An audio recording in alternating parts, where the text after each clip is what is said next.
ሰላም ጤና ይስጥልኝ የተከበራችሁ የአውራምባ ታይምስ ተከታታዮች እንዴት ሰነበታችሁ? እንደምን አላችሁ? በያላችሁበት ሰላምና ጤና እንመኛለን። ዛሬ በርካታ መረጃዎችን ያካተትንበት ልዩ ዝግጅት ወደ እናንተ እናቀርባለን። እንግዲህ ዛሬ ትግራይ ላይ ያለው ሁኔታ በተለይ በመዲናዋ መቀሌ ያለው ሁኔታ በተመለከተ በተለያየ መንገድ ብዙ መረጃዎች እየወጡ ነው። እኛም ከጠዋት ጀምሮ ይህንን ጉዳይ ስንከታተለው ነበር። ከጠዋት ጀምሮ ብቻ ሳይሆን ሰሞኑን ያሉ ነገሮች ከዚሁ ጋር ተያያዥ የሆኑ ወይም ደግሞ ገፊ ምክንያቶች ዛሬ የተከናወነው ነገር እንዲከናወን ገፊ ምክንያቶች ናቸው የሚባሉ ብዙ ክስተቶችንም ጭምር ስንከታተል ነው የሰነበት ነው። እንግዲህ ዛሬ የምናደርገው ምንድን ነው? ዛሬ የነበረው ውሎ እናቀርብላችኋለን። እስከዚች ደቂቃ ድረስ ልክ ለቀረጻ ከመግባታችን ከአንድ 2 ደቂቃ በፊት ድረስ የነበረውን አፕዴት ይዘናል።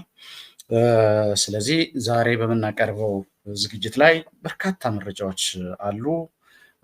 ኤክስክሉሲቭ መረጃዎችም አሉ። እስካሁን በተለያየ መንገድ ያልሰማችኋቸው መረጃዎችንም ጨምሮ ይዘንላችሁ እንቀርባለን።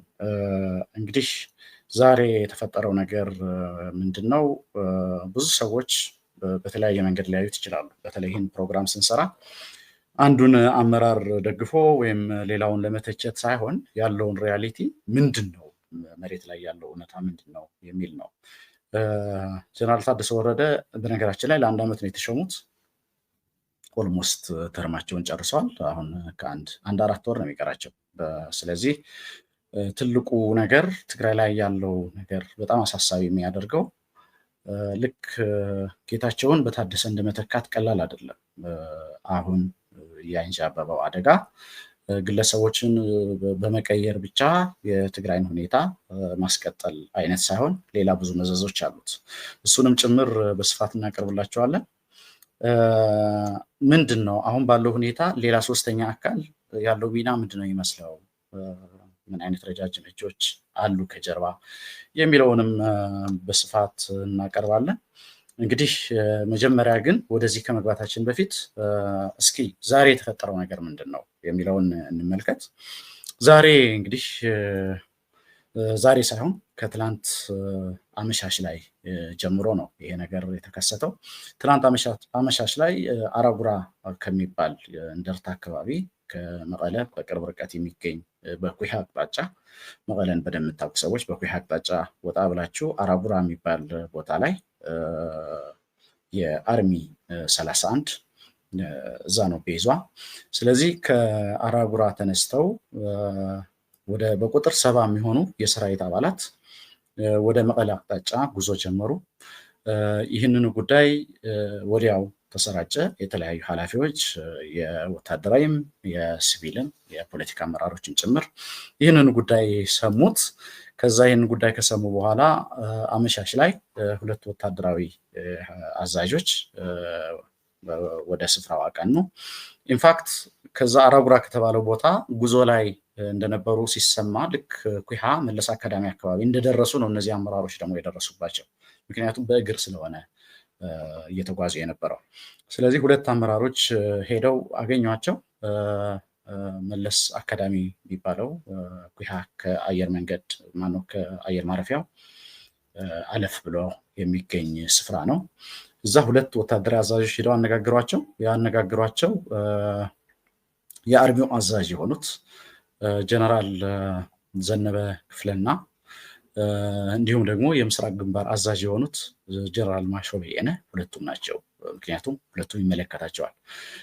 ጀነራል ማሾ ማለት የምስራቅ ግንባር አዛዥ ናቸው።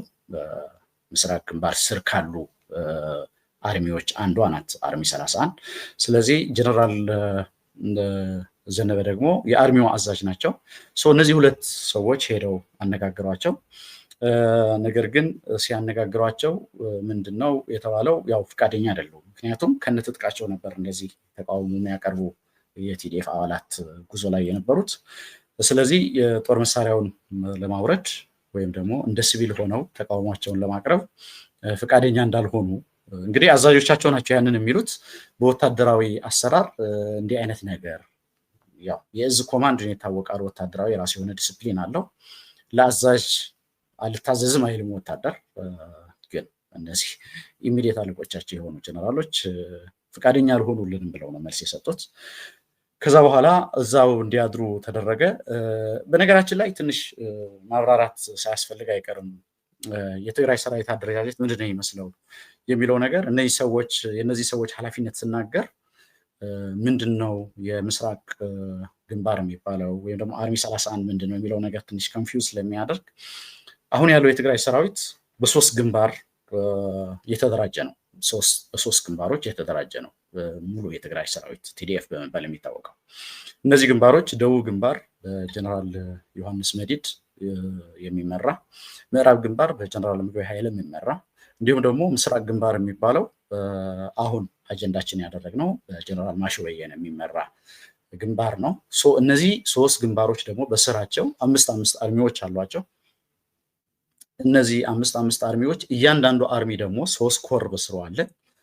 እያንዳንዱ ኮር ደግሞ 10 ክፍለ ጦር አለው፣ 9 እግረኛ እና 1 ሜካናይዝድ ማለት ነው። ስለዚህ በዚህ መልኩ የተደራጀ ነው። በነገራችን ላይ ይህን መረጃ ያው የኢትዮጵያ መንግስትም ያውቃል፣ የኤርትራ መንግስትም ያውቃል ኢንፋክት። ስለዚህ እኔ እዚህ ሚዲያ ላይ ማውራቴ ብዙ የተለየ መረጃ ዲስክሎዝ እንዳደረግኩ አድርጋችሁ እንዳታስቡት። አንዳንዶቹ እንዴት እንደዚህ አይነት ነገር በአማርኛ ታወራለህ የሚሉ ስላሉ ነው። በአማርኛ የምናወራው በነገራችን ላይ የስራ ቋንቋችን ስለሆነ ነው። ያው በብዙ ቋንቋዎች ነው የምንሰራው፣ በእንግሊዝኛም፣ በአማርኛም፣ በትግርኛም ይህ ሚዲያ ዘገባዎችን ያቀርባል። ስለዚህ የትግራይ ጉዳይ ሲነሳ ወደንም ጠላንም በትግርኛ ብቻ ስለተወራ እዛ ጋር የሚቀር ነገር አይደለም። እንደውም ሌሎች ሚዲያዎች የመሀል ሀገር ልሂቃንም የሆኑ ሚዲያዎች በመሰላቸው መንገድ ነገሩን እንዳያቀርቡት የተሟላ መረጃ መስጠትን ታሳቢ ያደረገ ነው የኛ ሚዲያ አቀራረብ። ስለዚህ እንዳልኩት በሶስት ግንባሮች የተደራጀ ነው የትግራይ ሰራዊት። በሶስት ግንባሮች እና ያው 15 አርሚዎች በስሩ አሉ ማለት ነው። እነዚህ 15 አርሚዎች 5 ሆነው በሶስቱም ግንባር ስር ያሉ ናቸው። ከዛ ውጪ በተለየ መንገድ የተደራጁ 3 አርሚዎችም አሉ። አርሚ 50 ሙሉ ለሙሉ የኮማንዶ አርሚ ናት። አርሚ 60 ደግሞ የመካናይዝድ አርሚ ናት። ከዛ ውጪ አርሚ 70 ደግሞ ከፊል መካናይዝድ እና ኮማንዶ ሸረሪና የምትገኘው ሱዳን ድንበር ላይ የምትገኘው አርሚ ማለት ነው። እነዚህ ናቸው የትግራይ ሰራዊት በመባል የሚታወቀው። ስለዚህ በዚህ መልኩ አጠቃላይ ስዕል ከሰጠኋችሁ አሁን ወደ ማብራራላችሁ ጉዳይ ስገባ ብዙ ከባድ አይሆንም ማለት ነው።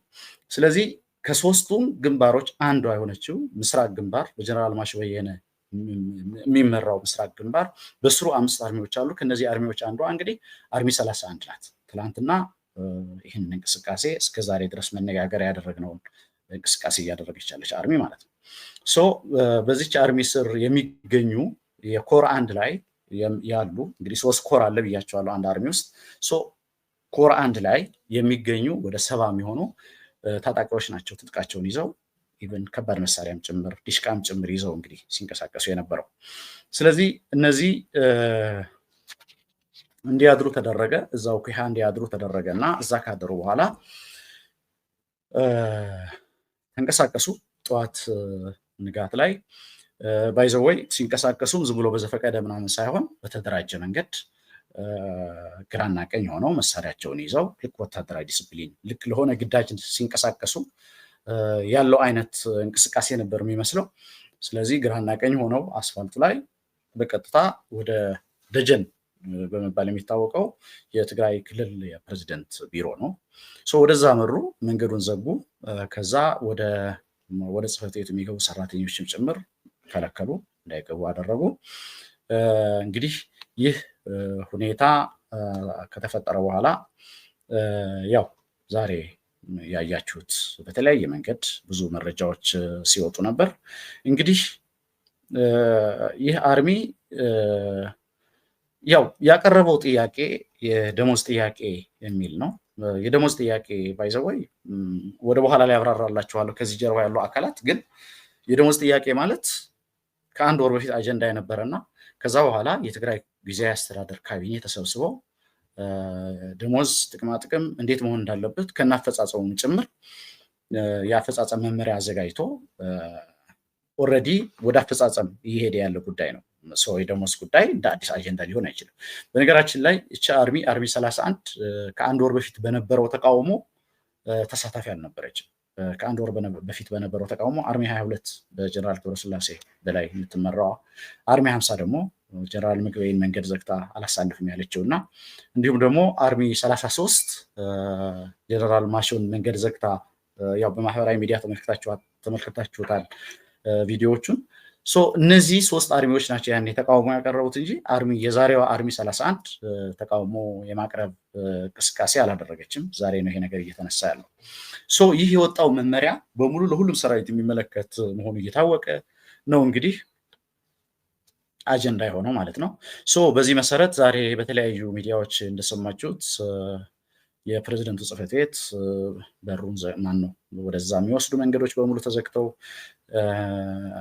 እንግዲህ ዲሽቃ፣ ብሬን፣ መትረየስ በጣም ከኤኬ 47 ጀምሮ በጣም ከባባድ የሚባሉ መሳሪያዎችን ነበር ሲያንቀሳቅሱ የነበረው። ስለዚህ በዚህ ሁኔታ ውስጥ እያለ እንግዲህ አንዳንድ ኃላፊዎች ለማነጋገር ጥረት እያደረጉ ነበር። በዚህ መሃል ለማነጋገር ጥረት ሲያደርጉ ሌላ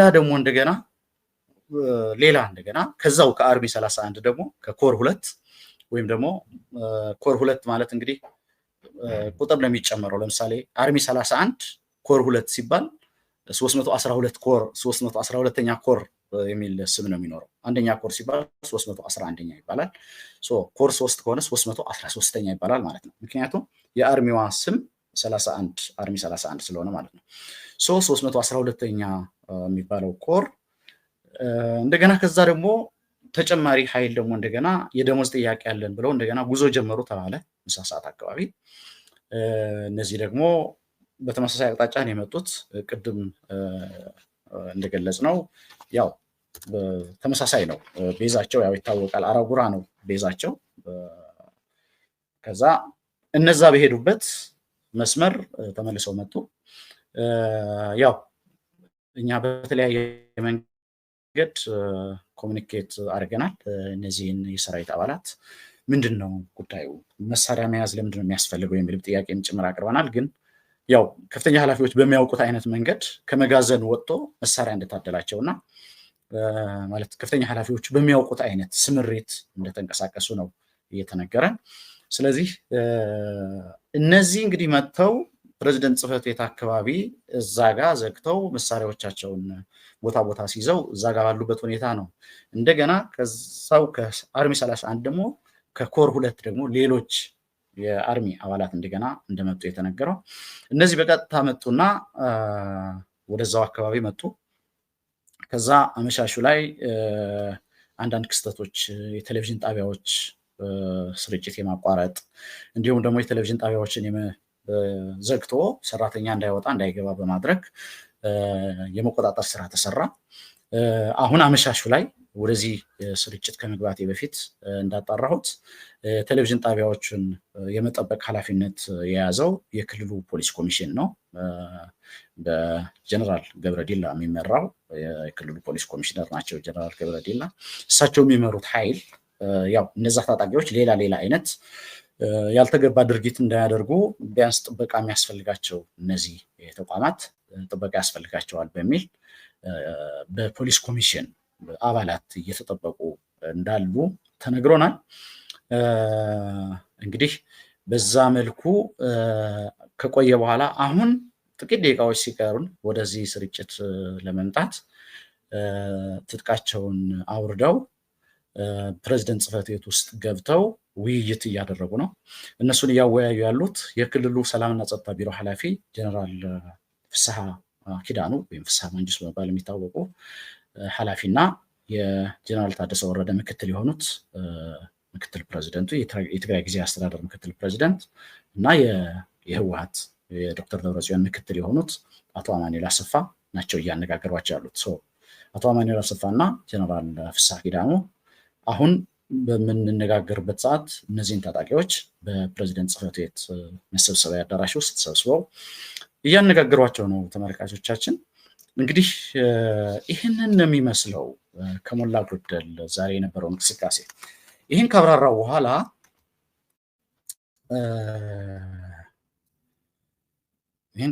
በኋላ አንዴ ከዚህ መሸጋገሪያ በኋላ ደግሞ ትንሽ ፈታ እንድንል ደግሞ ትንሽ ያስፈልጋል። እስኪ ከዚህ መሸጋገሪያ በኋላ ደግሞ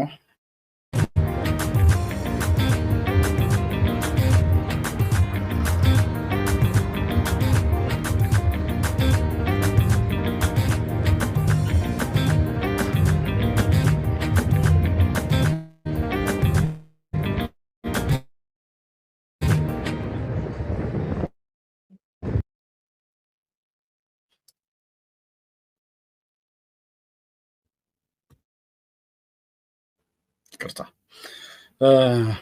ተመልሻለሁ ተመልካቾች።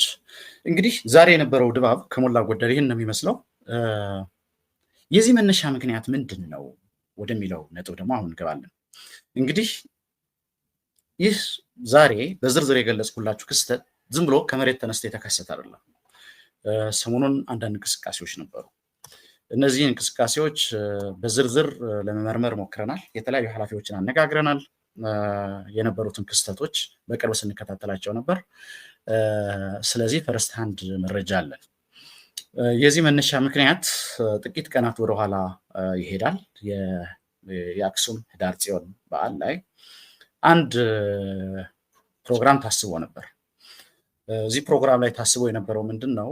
ከኤርትራ በርካታ ካህናት እንዲሁም ምዕመናን ያሉበት አንድ የልዑካን ቡድን እንዲመጣና ከትግራይ ከአክሱም ጽዮን ደግሞ እንደዛ አይነት በርካታ ቁጥር ያላቸው ቄሶች፣ ካህናትና ምዕመናን ወደ አስመራ ወደሚገኘው ቅድስት ማርያም ቤተክርስቲያን እንዲሄድ ከዛ ደግሞ ቅድም እንዳልኩት ወደ አክሱም እንዲመጡ ስሙም ይሄ የህዳር ጽዮን በዓል የሚባለው የጽምዶ ህዳር ጽዮን ጽምዶ የሚል ስም ተሰጥቶት የፌስቲቫል አይነት የሁለቱም ድርጅቶች የህዝባዊ ግንባር እና የህወሓት የጽምዶ መልክ ያለው አይነት ፌስቲቫል እንዲመስል ነበር ታስቦ የነበረው። ከዚሁ ጋር ተያይዞ የተለያዩ ምናልባት በተለያዩ ሚዲያዎች ተከታትላችሁት ይሆናል የስፖርት እንቅስቃሴዎች ነበሩ። የሩጫ የሳይክል ውድድር ነበር አክሱም ከተማ ላይ። እዚህ ውድድር ላይም ከአስመራ የሯጮች እና የሳይክል ተወዳዳሪዎች እንዲመጡ ፕሮግራም ተይዞ ነበር። ይህ ጉዳይ እንግዲህ ውሳኔ ሰጥተው አንዳንድ እንቅስቃሴ ሲደረግ ጀነራል ታደሰ ሰሙ፣ የክልሉ ጊዜያዊ አስተዳደር ፕሬዚደንት ሰው ይሄን ከሰሙ በኋላ አስቆሙት። እንደዚህ አይነት እንቅስቃሴ ይህ በክልል ደረጃ የሚከበር በየዓመቱ የሚከበር ብሔራዊ በዓል ነው። በርካታ ዘንድሮ አልመጡም እንጂ ከፌዴራልም ጭምር የባህልና ቱሪዝም ሚኒስቴር ኃላፊዎች እንዲሁም ደግሞ የክልል የቱሪዝም ቢሮ ኃላፊን ጨምሮ በርካታ የክልሉ ካቢኔ አባላት ፕሬዚደንቱን ጨምሮ የሚገኙበት ነው።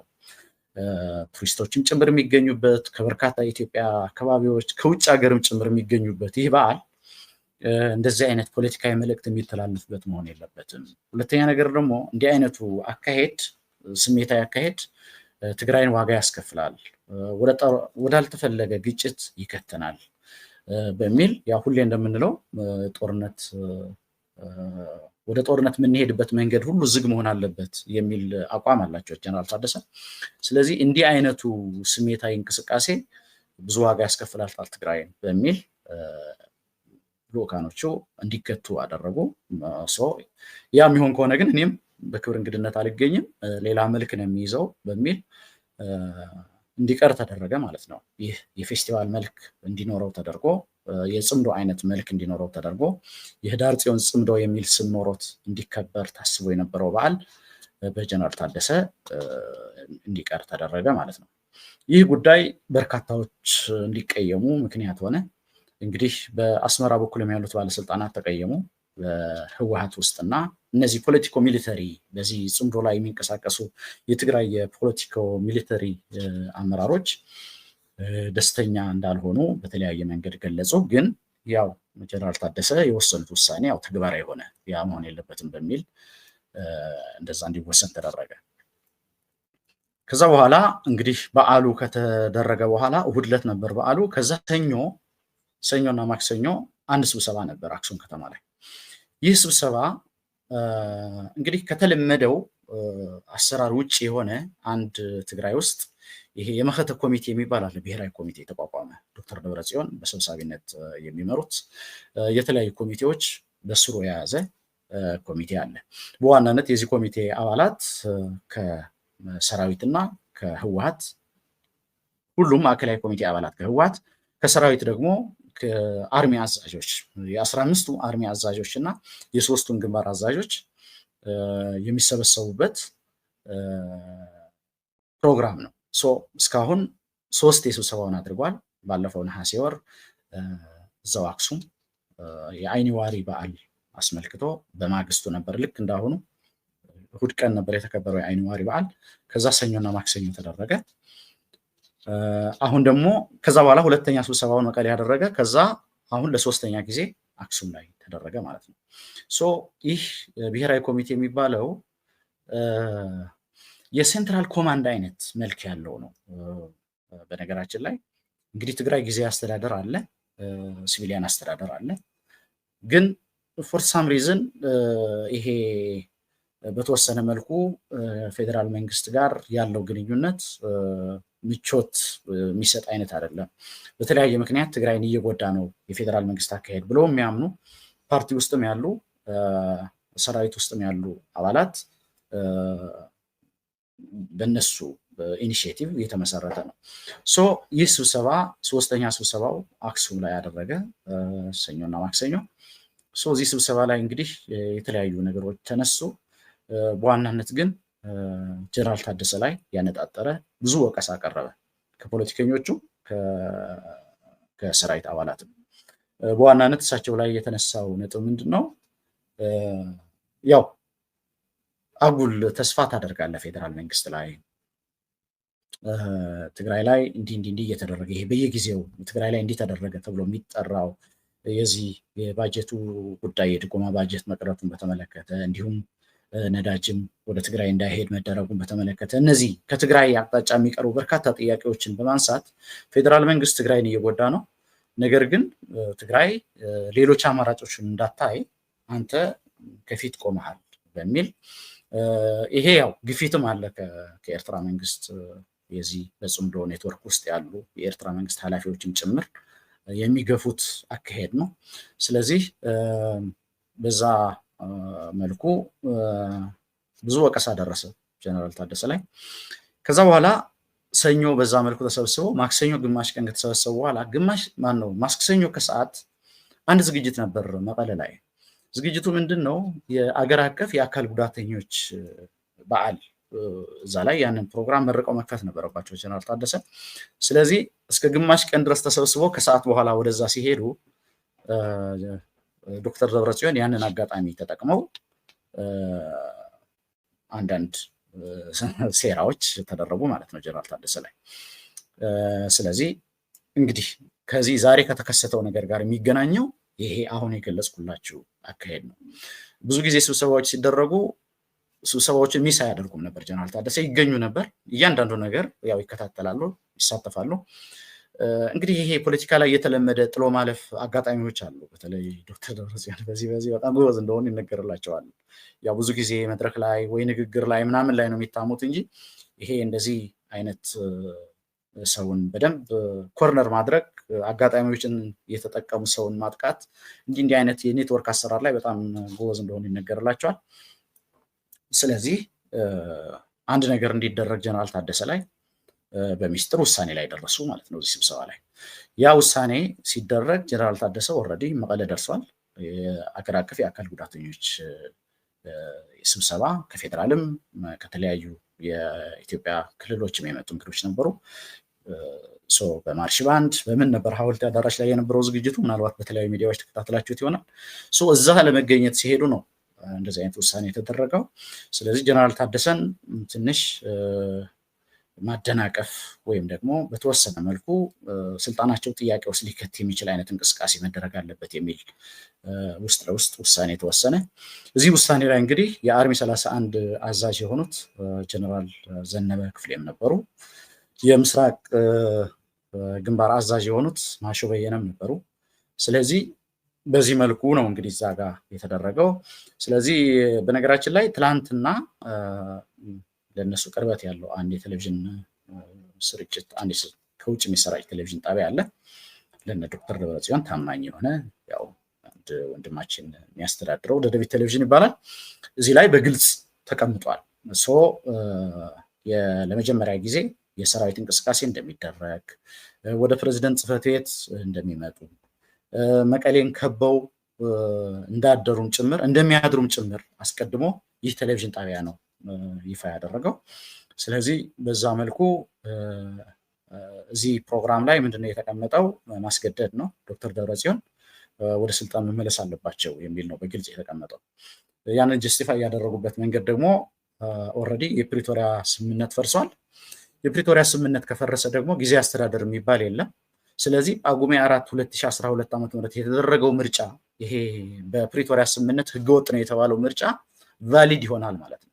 ስለዚህ ፕሪቶሪያ ከሌለ ከዛ በፊት የነበረው መንግስት ወደ ኃላፊነቱ ወደ ስልጣኑ ይመለሳል። ያ መንግስት ማለት ዶክተር ደብረጽዮን ፕሬዚደንት ያው ያን ዲፋክቶ ፕሬዚደንት ተብሎ ነበር የሚጠሩት ያው በጦርነቱም ጊዜ ከዛ በኋላ በነበረው የከበባ ጊዜም የፕሪቶሪያ ስምምነት እስኪፈረም ድረስ ዶክተር ደብረጽዮን ነበሩ እንደ ፕሬዚደንት ምንም ሌላው አካል ፌደራል እውቅና ቢነፍቀው። ስለዚህ ጊዜ አስተዳደሩ ያው ይፈርሳል አውቶማቲካሊ፣ ዶክተር ደብረጽዮን ደግሞ ፕሬዚደንት ይሆናሉ የሚል ነው። በእንደዚህ አይነት ጫናዎች ተገፍተው ስልጣናቸውን እንዲያስረክቡ ነው እንቅስቃሴ የተደረገው። ስለዚህ ይህንን ደግሞ በቅርብ የሚከታተሉት ያው ኤርትራ ያሉ ባለስልጣናት እዛ ያሉ ወንድሞቻችን አባቶቻችን ናቸው። ትንሽ ጀነራል ታደሰን እየታገሳችኋቸው ነው፣ ትንሽ ከሚገባው በላይ ጊዜ ሰጣችኋቸዋል የሚል አይነት ጥያቄ ነበር በተከታታይ የሚቀርበው። ስለዚህ ዛሬ ትግራይ ላይ ወይም ደግሞ በመዲናዋ መቀለ ላይ የሆነው ነገር መነሻው ይህ ነው።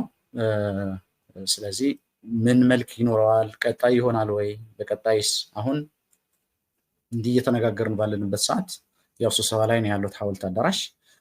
እንግዲህ ውጤቱ ምንድን ነው የሚሆነው በቀጣይ የምንመለከተው ነው የሚሆነው። ተመልካቾች እንግዲህ እየተከታተልን እናቀርብላችኋለን።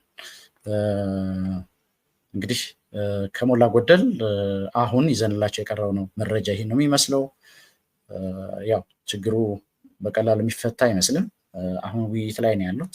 እንግዲህ ውይይት ከተደረገ በኋላ ደግሞ አንድ የተለመደ አሰራር አለ። እንዲህ ማድረግ አልነበረብንም፣ መሳሪያ ይዘን መሄድ አልነበረብንም፣ ጥያቄ ቢኖረን እንኳን ጥያቄያችን በአግባቡ ነበር ማቅረብ የነበረብን የሚል ባለፈው የተደረገው አይነት ከወር በፊት ተመሳሳይ ነገር ሲደረግ መልሰው ነበር ይቅርታ ያስጠየቋቸው እነዛ ወደ ፕሬዝደንት ጽሕፈት ቤት የሄዱ የአርሚ 22 አባላት ወደ 300 የሚሆኑ።